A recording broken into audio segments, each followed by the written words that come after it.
नमस्कार, भारत लाइव देख रहे हैं आप। बिहार को अलग अलग कई कारणों से जाना जाता है ग्लोबली।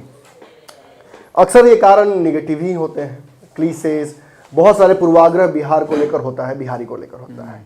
कभी बिहार को उसकी राजनीति की वजह से जाना जाता है, कभी जातिवाद की वजह से, कभी लोग कहते हैं कि तरक्की नहीं कर पाता है बिहार, एक डीएनए में ही समस्या है लोग कहते हैं। लेकिन क्या आपको पता है कि बिहार से कई चीज़ें बाहर जाकर बिहार का मान भी बढ़ाती हैं और बढ़ाती रहेंगी। इन्हीं में से एक हमारे साथ शख्सियत है आज, नीतीश चंद्रा नाम है। आप जानते ही होंगे, अगर आप बिहार के हैं, पटना के हैं, तो आप इनको अच्छे से पहचान रहे होंगे। मैं आज इनका परिचय देने का कोशिश करता हूँ। ये बिहार में फैशन इंडस्ट्री और पूरी जो कहा जा सकता है फैशन को ग्लोबलाइज करने में बिहार के अपनी अग्रणी भूमिका निभाते रहे हैं। खादियोलॉजी, खादी, जिसे शायद कभी फैशन से जोड़ा नहीं जाता अगर इन्होंने प्रयास नहीं किया होता, तो उसे लेकर ग्लोबली गए खादियोलॉजी के तहत। इसके अलावा हर साल मिस एंड मिसेस एक ऐसा ब्यूटी पेजेंट है जो घरेलू महिलाओं के साथ साथ जो बिहार की महिलाएं हैं जिनकी खूबसूरती है उसे बाहर लाते हैं, निखारते हैं और पूरे विश्व को बताने का प्रयास करते हैं कि बिहार में केवल आप जो सोचते हैं वही नहीं है, उसके अलावा भी बहुत कुछ है। नीतीश जी, स्वागत है आपका भारत लाइव में। बहुत बहुत धन्यवाद। दर्शकों से पहली बार हमारे चैनल पर आप मुखातिब हो रहे हैं। कोई ऐसी स्टेटमेंट जिससे आपको एक बार में पहचान जाए वो? ब्रांड एनसी ऐसे लोग जानते हैं जी। और मुझे लोग मेरे काम से जानते हैं। मैं बेसिकली शोज़ कराता हूँ, पेजेंट्स कराता हूँ और मोटिवेशनल स्पीकर के रूप में काफ़ी सारे, करीब मुझे लगता है 200-300 कॉलेजेस में तो जाता ही रहता हूँ। तो इस वे में लोग मुझे ज़्यादा जानते हैं। मतलब ये मैंने इसलिए किया क्योंकि अक्सर लोग जब आपके ऐसे लोगों को देखते हैं कैमरे पे तो विश्वास नहीं करते हैं कि वो बिहारी हैं, तो ये बताना पड़ जाता है कि भाई ये बिहार के ही हैं। आप हर साल लगभग पिछले 6 साल आपका ना 6 साल से आप लगातार इस तरह के ब्यूटी पेजेंट्स को कर रहे हैं। मैं ये नहीं पूछूंगा पहले क्या हुआ क्योंकि सब जानते हैं। इस बार क्या नया है? इस बार नया, हर साल कुछ ना कुछ एक स्टैंडर्ड सेट होता है, उससे ऊपर ही जाना होता है, नीचे नहीं आ सकते। इस बार खास ये है कि इस बार जो कंटेस्टेंट्स हैं वो पूरे भारत से हैं। पहले ये होता था कि बिहार की लड़कियां, पटना की लड़कियां वेट करती थी कि यहाँ पे कुछ अच्छा होगा तो हमें बॉम्बे जाने का मौका मिलेगा। अब अच्छा ये लगता है कि बैंगलोर, त्रिवेंद्रम, चेन्नई, दिल्ली, रांची, गुवाहाटी, हर जगह से लोग पटना आते हैं, 7 दिन पटना में रहते हैं और यहाँ मैं उनको ट्रेन ग्रूम करता हूँ। तो बिहार, इवन बाहर छोड़ दीजिए, बिहार के कोने कोने से महिलाएं आती हैं। मतलब ये एनआरबीज जो बिहार में नहीं रह रहे हैं, बाहर रह रहे हैं। तो उससे क्या होता है ना, जो वो एक बैच बन जाता है। जैसे हम लोग किसी इंजीनियरिंग कॉलेज में आते हैं, किसी मेडिकल कॉलेज में आते हैं, ढेर सारे स्टेट के लड़के लड़कियाँ आते हैं, आपस में एक साथ रहते हैं, पढ़ते हैं, एक अलग कल्चर एक्सचेंज करते हैं। तो इसी को बोलते हैं कि इससे बिहार की पॉजिटिव ब्रांडिंग भी होती है। वो बिहार में रहते हैं, देखते हैं, सीखते हैं बहुत सारी चीज़ें और उनका एक स्टूडियो टाइप वो टूट जाता है कि अच्छा बिहार में ऐसा भी हो सकता है। और हर साल ये शो पनाश होटल में ही होता है। तो एक लोगों को एक अच्छा बिहार का जो अच्छा प्रारूप है, देखिए हर इंसान अपने कुछ ट्राई ही कर सकता है। तो हमारे हमेशा ये ट्राई रहता है कि उनको मैं ट्रेन करूँ, ग्रूम करूँ। 7 दिन का सेशन होता है और फिर 8वें दिन शो होता है। ये लेजी एलिगेंस होता है बिहारियों में, एक स्वैग होता है। सभी लोग कहते हैं, शायद ये कई बार हमारे खिलाफ ही यूज कर लिया था इस टर्म को, लेकिन आपने हर बार प्रूव किया है, चाहे खादियोलॉजी हो या ये जो इवेंट्स आप करा रहे हैं। एक बिहारी कैसे फैशनेबल होता है ये बताइए मुझे। देखिए, बिहारी सबसे पहले तो आपको प्राउड होना चाहिए कि आप बिहारी हैं। सबसे पहली बात, आपको ज़रा से भी झिझक नहीं होनी चाहिए, आपको ज़रा से भी शर्मिंदगी महसूस नहीं होनी चाहिए कि हम बिहारी हैं। कई बार हम लोग जब कॉलेज डेज में थे तो ऐसा होता था, मुझसे कई बार ऐसे बड़े शोज निकल गए मेरे हाथ से कि मैं एक बिहारी था, जो फैक्ट है ना। तो इतने हद तक भी लोग चले जाते हैं, लेकिन हमने वो स्वैग कभी नहीं छोड़ा। हम बिहारी हैं, हमें आप अपने मेरे काम से पहचानिए। आज देखिए, मेरे मराठी फ्रेंड हैं, मैं भारत के हर कोने में शोज़ करता हूँ। केरलाइट हैं, आप हैदराबाद में चले जाइए, दिल्ली चले जाइए, इधर आप भूटान तक हमने शोज़ किया। तो एक आप ये देखिए कि कहाँ हमारे फ्रेंड्स नहीं है या क्यों आज मुझसे लाइक करते हैं। वो मुझे बचपन से नहीं जानते थे, क्योंकि वो एक काम से जुड़े, काम से आपका नाम बनता है और आपकी एक पहचान बनती है। फिर ये लोग भूल जाते हैं कि आप बिहारी हैं, आप मराठी हैं, आप मल्लू हैं। आप बेसिकली लोग देखने लगते हैं कि यार इनका काम नहीं बहुत अच्छा है, नेचर बहुत अच्छा है और स्वैग वही है बेसिकली। स्वैग, असली स्वैग क्या होता है? अरे हम लोग बोलते हैं ना, जैसे मैं खुद यहाँ पे हूँ, अब मैं बैंगलोर में जाकर शोज़ करूँ या मैं सूरत में जाकर शोज़ करूँ तो मैं थोड़ा सा वो चेंज, एक होता है कि जैसा देश वैसा भेष बन जाता है। लेकिन अगर मैं यहाँ रह के हमेशा बहुत ज़्यादा कोशिश करूँ कि मैं बिल्कुल ही नॉन बिहारी टाइप फील करूँ, नहीं, मुझे भौकाल में रहना पड़ेगा। एक अच्छी बात नीतीश भाई ने भी कही, इन्होंने साफ तौर पे कह दिया कि भाई बिहार के बाहर जाते हैं तो जैसा देश वैसा देश करना पड़ता है, कोशिश भी करते हैं ऑब्वियसली, दूसरे की जो भाषा है, जो संस्कृति, उसका भी सम्मान करते हैं, लेकिन अपना स्वैग, अपना भोकाल नहीं खत्म करते हैं। एक किससे मुझे वाकया याद आता है कि आज पूरे विश्व में हम देखते हैं कि गेटो कम्युनिटीज जो हैं, अफ्रीकन जो हैं, उनके रैप को, उनके कल्चर को सब एक्सपेक्ट करते हैं। लोग उसी तरह ड्रेस करते हैं। लेकिन एक समय था कि उनको हमेशा सूडो देखा था कि वो स्लेव्स हैं, उनकी जो उनकी तरह अगर ड्रेस करते हैं तो आप कहीं ना कहीं निगेटिविटी होती है। लेकिन आपने इसको बदला नहीं, आपने बिहारी शब्द जो था उसे ग्लोबलाइज भी किया और ये भी बताया कि बिहार के लोग थोड़े भोकाल में रहते हैं, भैया आपको एडजस्ट आपको करना पड़ेगा, हम नहीं भोकाल में रहते हैं। हमारा काम, हम अपने, जिसकी लोग बोलते हैं ना कि बिहार के बिहारी लेबरर्स होते हैं, तो बिहारी आपके जहाँ से लोग बोलते हैं ना, आप ये देखिएगा आपके यहाँ का डीएमएसपी कौन है, कहीं पता कीजिएगा, है ना। अगर लेबर बिहारी है तो डीएमएसपी भी बिहारी है। आपके प्रदेश के जो उच्च स्तरीय जो नेता हैं वो हो सकता है वो भी बिहारी हों। तो कभी भी किसी को कम नहीं आंकना चाहिए, काम से मत आके किसी को, आप बिहारी को, खास करके बिहारी को, वो लगनशील है, मेहनती है, उसके लिए वो छोटा काम भी कर ले रहा है। लेकिन आप कभी पता कीजिएगा जो आज वो रिक्शा चला रहा है ना, हो सकता है उसकी बेटी कहीं की डीएम हो। जी एक सवाल ऐसे ही जहन में आता है, हालांकि राजनीतिक सवाल हम यहाँ करेंगे नहीं, जी। लेकिन बिहार के पॉलिटिशियंस का भी फैशन बड़ा फेमस है। लालू जी का अपना फैशन है, स्वैग है। हाँ, इनके कैरिकेचर्स, मतलब शायद ही विश्व के किसी कोने में पॉलिटिशियंस को इस तरह से आइडियलाइज कर दिया जाता हो, उनके शैली, उनके बोलने का स्टाइल, चलने का स्टाइल, तो मतलब उससे भी प्रभावित जरूर होते होंगे आप देखते होंगे तो अच्छा लगता है। सच पूछिए तो देखिए, अगर आप नॉन पॉलिटिकल गप करेंगे ना कि हाँ कोई किसी का फेवरेट नहीं हो सकता, लेकिन हाँ किन्हीं का, हर नीतीश जी का कुछ अच्छा है, लालू जी का कुछ अच्छा है, किसी का बोलने का अंदाज अच्छा है, किसी का चलने का अंदाज अच्छा है, किसी का पहनने का अंदाज अच्छा है, और किसी का रिएक्ट करने का भी अंदाज अच्छा है, जो बिना बोले रिएक्ट करते हैं। ऑब्वियसली हमारे दर्शक अब यहाँ उत्सुकता बढ़ गई होगी, ये जानना चाहते होंगे कि बिहार का सबसे फैशनेबल, क्योंकि बिहार में यूथ पॉलिटिशियन का एकदम जमावड़ा हो गया, देखिए हमारे दर्शक भी अब उत्सुक हो गए होंगे इस बात, सवाल के बाद मेरे इस सवाल के बाद एक फॉलोअप सवाल जरूर बनता है, जवाब आपको देना पड़ेगा ईमानदारी से, क्योंकि देखिए फैशन में ईमानदारी बहुत जरूरी है।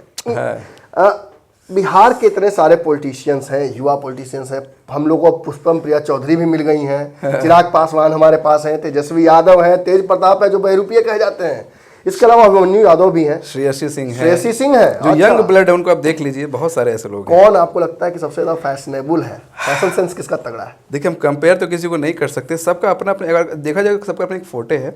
कोई कुर्ता के साथ बंडी पहनना पसंद करता है, कोई बंगला पहनना पसंद करता है, जैसे कभी जीन्स में भी निकल जाते हैं, पोलो में। हाँ, आप नॉन पॉलिटिकल छोड़ दीजिए, पॉलिटिक्स में क्या कर रहे हैं वो छोड़ दीजिए, लेकिन अगर आप उनके जो पर्सनल लाइफ अगर आप देखेंगे, पुष्पम प्रिया चौधरी देख लीजिए, ब्लैक को उन्होंने एक सिंबल बना दिया, है ना। हालांकि हमें बाद में पता चला कि ब्लैक क्यों पहनती है इतना ज़्यादा, है ना। तो बहुत सारे, जैसे श्रेयसी सिंह देखिए, वो एक शूटर है, नेशनल लेवल के शूटर हैं। तो जो पढ़ा लिखा नस्ल जो आ रहा है अब, जो नई पीढ़ी जो राजनीति में आ रही है, उनका एक स्वैग ही अलग है, उनका अपना स्वैग है। उनके जो बाप दादा या फादर जो पॉलिटिक्स में थे, उनका अपना स्वैग था। वो जैसे लालू जी हम लोग जब इंजीनियरिंग उसमें करता था मैं, और इंजीनियरिंग छोड़ के मैं फिर फैशन डिजाइनिंग में गया था, तो जिस भी, चाहे वो इस कॉलेज में रहा, चाहे मैं इस कॉलेज में रहा, या महाराष्ट्र में रहा या कर्नाटका में रहा, उनकी जो फॉलोइंग थी वो आज तक कोई पकड़ नहीं पाया। आप ये भी मानना पड़ेगा। हाँ, मतलब लालू जी को कोई ये नहीं होता, हाँ ये नहीं पूछ सकता कि हाँ ये कौन, जानते सब थे। और उनका ये स्वैग था कि उनको सारे नेशनल टेलीविजन पे उनको जान के बुलाया जाता था, उनकी वजह से उनको टीआरपी बढ़ती थी। ये हर फैशन डिजाइनर चाहता है कि किसी को देख कर लगता है कि नहीं, इसको हम कपड़े पहनाएंगे, हम फैशनेबल इसको बनाएंगे अपने हिसाब से। तो बिहार के किस पॉलिटिशियन को मन करता है आपको कि इनका फैशन सेंस थोड़ा मैं एडजस्ट करता तो अच्छा रहता? जैसे देखिए कुछ फेवरेट्स तो सबके हो ही जाते हैं, जैसे चिराग जी की ऑलरेडी ड्रेसिंग सेंस बहुत अच्छी है, no doubt, he looks like a hunk, ऐसे बॉलीवुड से उनका रिश्ता रहा है तो जाहिर सी बात है। तेजस्वी यादव जी हैं, जैसे तेज प्रताप जी हैं, इन लोगों का जो है एक मस्त मौला वाला एक लाइफस्टाइल। तेज प्रताप जी का तो लगता है जैसे कि फैशन डिजाइनर साथ में रखते हैं, हर 2 महीने बाद एक एडजस्ट करना पड़ता है। और जैसे नीतीश जी हैं, उनकी भी ड्रेसिंग सेंस देख लीजिए, पहले वो उतना एक्सपेरिमेंट नहीं करते थे, अब वो थोड़ा सा कभी मफलर डालते हैं, कभी चेक में छोटे छोटे जो हम लोग नोटिस करते हैं, डिजाइनर हैं तो उनका कुर्ता का किसका फैब्रिक क्या है, उनका बंडी का फैब्रिक क्या है, या वो सूट पहन रहे हैं। तो मैं चाहता हूँ कि एक ऐसा भी समय आए, जैसे बहुत सारे नेता हैं जो एक स्टीरियोटाइप वो भी होता है कि कुर्ता ही पहनेगा नेता, ऐसा नहीं है। आप सूट भी तो पहन के देखिए, आप एक बार शेरवानी भी पहन के देखिए, आप पब्लिक आपको पसंद करती है तो आपको किसी भी रूप में करेगी। डेफिनेटली। तो एक मतलब वो स्टीरियोटाइप भी ब्रेक करता है और एक मतलब बिल्कुल। होता है कि हमने देख लिया है कि पुलिस वाले हमेशा वर्दी में रहते हैं, हाँ। तो वो वर्दी के साथ डर भी जुड़ा रहता है, तो कहीं ना कहीं वो न्यूट्रलाइज करेगा इमेज को। हाँ। एक और सवाल इसके साथ ही बनता है कि मतलब ठीक है आपने फॉलो अप ही है, कहीं ना कहीं आपने बिहार के अलग अलग जगहों पर आप लगातार इवेंट करते रहे हैं, बिहार के किन जगहों पर आप गए तो लगा कि नहीं भले ही पटना नहीं है लेकिन फैशन तो तगड़ा है, पटना से कम भी नहीं है, पटना से कम भी नहीं है। हाँ ये चीज क्योंकि लड़कियां खासतौर पे ये सुनना चाह रही हैं कि कहाँ की लड़कियां फैशनेबल है। मुझे फंसा देंगे आप। और लड़के भी चाह रहे होंगे ना कि भाई अब वहाँ फैशनेबल है तो वहीं जाएंगे ब्याह करने। मुझे ड्रेसिंग सेंस दरभंगा में काफ़ी अच्छा लगा जी। देखिए अगर देखा जाए तो बिहार के पूरे बिहार के हर दूसरे घर का बच्चा अब बाहर कहीं पढ़ता है। जी जी। ठीक है, तो अगर हम किसी डिस्ट्रिक्ट को तो हम नहीं चुन सकते, क्योंकि हर दूसरे घर का जो बच्चा जो बाहर एक बार पढ़ लिया, जो रह लिया, जो लाइफ स्टाइल, तो मैं हमेशा ये उनको भी मैं ये बोलना चाहूँगा कि आपकी ड्रेसिंग सेंस अच्छी हो जाती है, लेकिन ना किसी अंधा दौर मत दौड़िए किसी को फॉलो करने के लिए। जिससे लोग बोलते हैं ना कि फैशन, हम लोग एक जब कॉलेज में थे ना तो एक कहावत होती थी कि जो फैशन है वो दिल्ली में पैदा होता है, बॉम्बे में बिक जाता है। जी। तो वही चीज़ होती है कि फैशन जो है ना वो आप पैदा कीजिए, अपना ड्रेस, अपना स्वैग डालिए। ये जो मफलर आज लोग डाल रहे हैं, आज देखिए शॉल ट्रेंड में है जी, है ना। एक टाइम पर लोग अरे बूढ़ा पुराना है, हाँ, बूढ़ा लोग शॉल डालता है। स्वैग, अपना स्वैग बनाइए, और हर बिहारी ब्लड में एक स्वैग है। आप जो पहनेंगे, आप सबसे पहले एक सेल्फ कॉन्फिडेंस की, ये मुझे बहुत अच्छा लग रहा है, तो ऑटोमेटिक जाहिर सी बात है आपको वो चीज़ अच्छा लगेगा, तो आप उसको एक्सेप्ट करेंगे, एक्सेप्टेंस होना चाहिए। हम लोग जैसे कलर कोड बहुत यूज करते थे, रंग बिरंगा सूट पहले कौन पहनता था? जी, कोई नहीं पहनता था। जैसे मैं पहनता हूँ जूट का, आज मैं पहन कर नहीं आया हूँ, लेकिन मैं जूट का कोट ब्लेजर पहन ज़्यादा यूज़ करता हूँ जो मेरे लेवल का है। उसमें कभी पेपर प्रिंट होता है, कभी मधुबनी प्रिंट होता है, कभी मिथिला प्रिंट होता है, कभी अंग प्रदेश का कोई प्रिंट होता है, ताकि मेरे साथ साथ वो जो कल्चर है वो भी घूमे हर जगह, वो भी ट्रेंड में आए। आपने सबकी बात की, मिथिला पेंटिंग की, मधुबनी कल्चर की, इसको फैशन के साथ जब फ्यूजन आप करते हैं तो कितना डिफिकल्ट होता है ग्लोबल ऑडियंस को इस फैशन को बेच पाना कि भाई आप ये देखिए, आप नमन भाई आप बिलीव नहीं करेंगे, बिहार से ज़्यादा बाहर उसकी डिमांड है।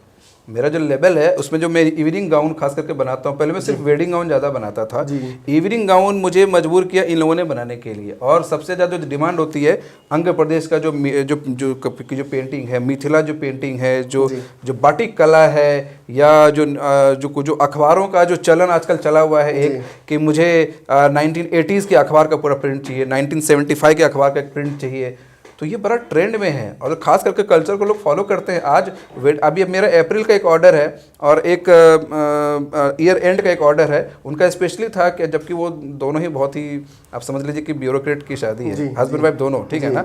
और उनका जो ऑर्डर है बेसिकली उन्होंने स्पेशली कहा कि मुझे उसमें खादी और लिनन का फ्लेवर चाहिए मुझे। आप सोचिए कि वेडिंग लहंगा है, उसमें उनको खादी चाहिए और पूरा प्रिंट चाहिए, तो एक्सक्लूसिव हो गया ना। तो हम लोग बेसिकली एक्सक्लूसिवली हम जाने जाते हैं। धीरे धीरे अगर जब मेरा पटना में अगर किसी दिन शोरूम हो जाएगा, मैं अभी तो मैं फिलहाल प्लान नहीं, क्योंकि बनता है वो निकल जाता है। लेकिन ये चीज़ें मैं इसलिए बता रहा हूँ कि आप ये समझिए कि आपके जो चीज़ें हैं, जो देसी चीज़ है, जो देसी तड़का है, उसका आप सम्मान नहीं कर रहे हैं, लेकिन विदेशों में आपका सम्मान हो रहा है।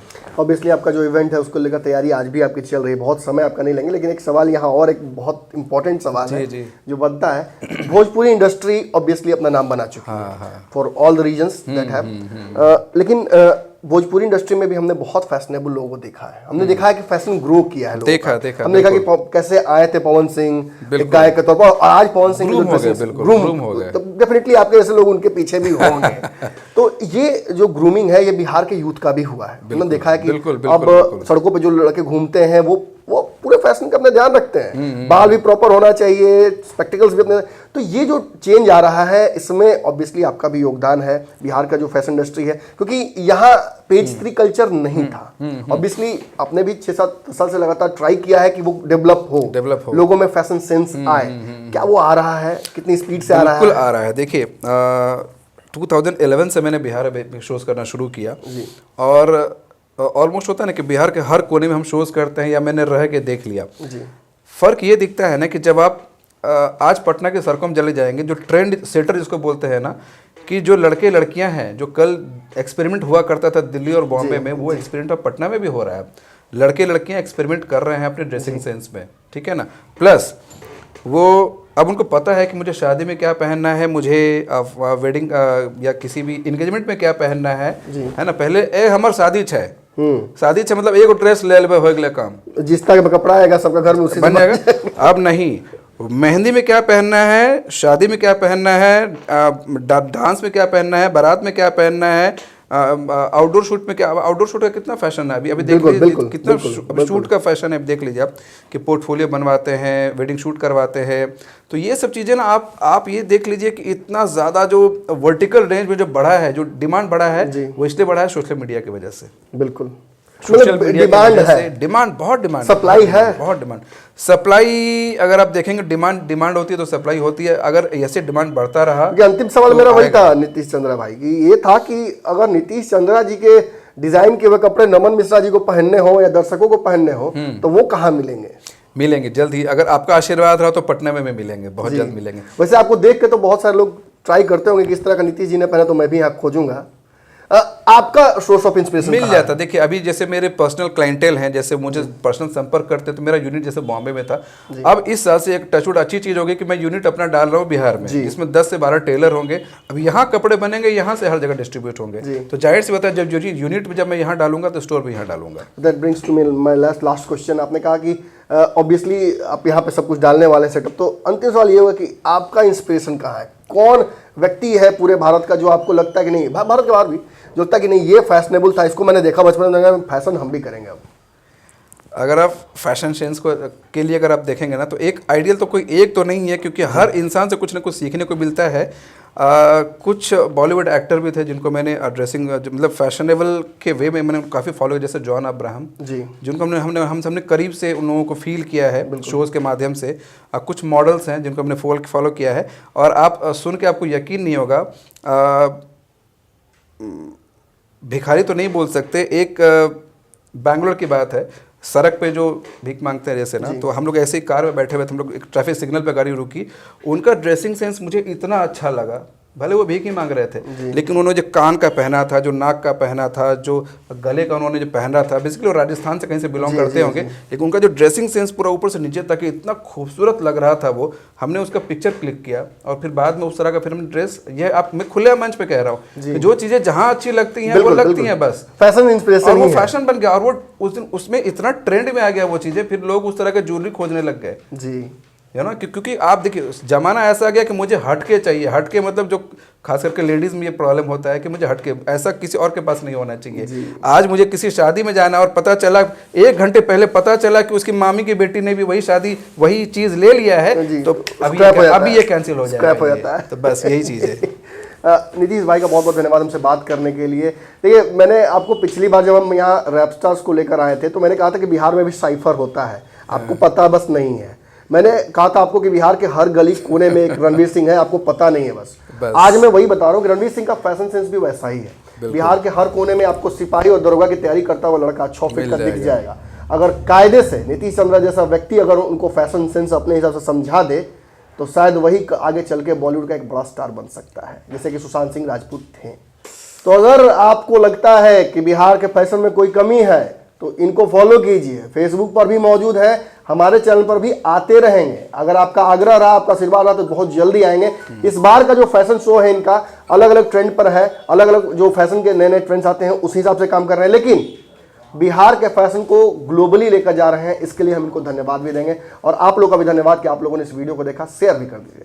अगर ये वीडियो पसंद आई और वह बिहार के राजनीति और बिहारियत से सरोकार रखेनी तो सब्सक्राइब बटन दबा के चैनल के सब्सक्राइब कर ली। ओजे एगो घंटी बा, ओकरा बटन दबा देला से कुल सटीक और मारक खबर रुआ मुफ्त में मिल जाई। अगर रुआ पत्रकारिता के हमनी के नया प्रयोग में सहयोग कर चाहतानी तो ज्वाइन बटन दबा दी। पेटीएम नंबर नोट कर ली 9386816700। धन्यवाद।